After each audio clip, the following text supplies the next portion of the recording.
All right, we are now over at Smurthwaite Scholarship Leadership House, which is on the corner of Claflin Road and Manhattan Avenue, and there's the sign for Smurthwaite. So it's just on the corner, just off campus actually.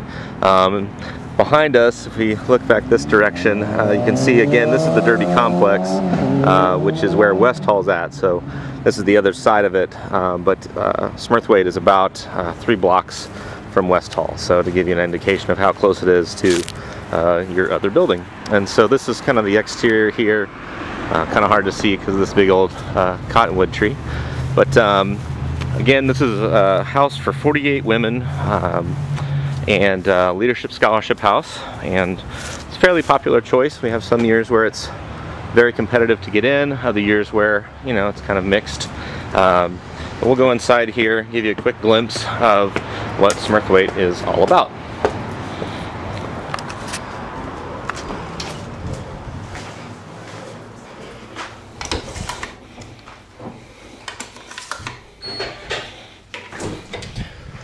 Okay.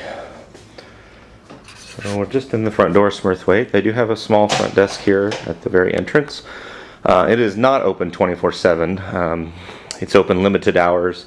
It's staffed by the women of the house as opposed to the residence halls, which are staffed by actual hired staff.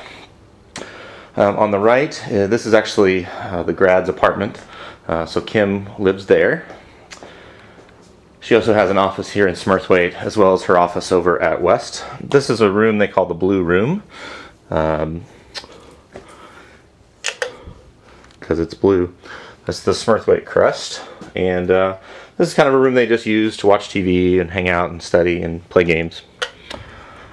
One thing that's very popular at Smurthwaite is a composite, similar to what you might see at a sorority house, but they really don't like being compared to a sorority. This is their living room, pretty good sized space, big screen TV. They do a lot of different movie events and playing games and activities, so a very active environment. Smurthwaite's a little bit different because the women of the house do cook and clean to some degree. So you can see this is the dining room, and out here just off the patio there is a little area here. You won't go outside, but there's a nice grill out there, some seating area, and some tanning area as well, which is fairly new.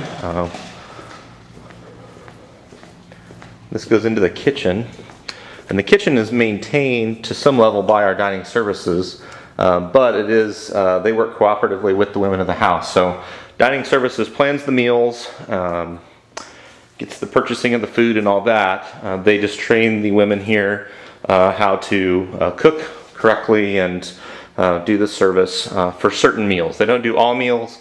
I think they're just down to doing a hot dinner, but lunch is served in a dining center.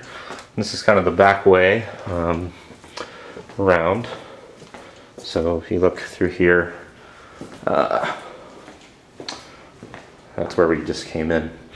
So this is the first floor, and there's one wing of women that live down this way, just a few. So again, 3 women per room, and then there's a community bathroom. And pretty much the other floors are exactly the same. There's no suites here. They're all community style. In the basement, there is a laundry room and a study room, workout room, that type of thing. So that's pretty much what to expect from Smurthwaite. It's been in existence on our campus. I believe they just celebrated their 50th anniversary. Or 40th anniversary, excuse me, 40th anniversary. And so, no, it is 50, sorry. There's the plaque right there that talks about the golden anniversary. So last year they celebrated that. So it's a neat environment. It's, very unique, and as an RLC in this particular building, you would have a little bit different responsibility because you're not quite as involved because the grad is here as a house director, but it is important that you know what's going on, especially when it relates to the dining services area, because they obviously have specific regulations and things that we have to meet, and it's important that everyone involved knows what's going on. So that is Smurthwaite.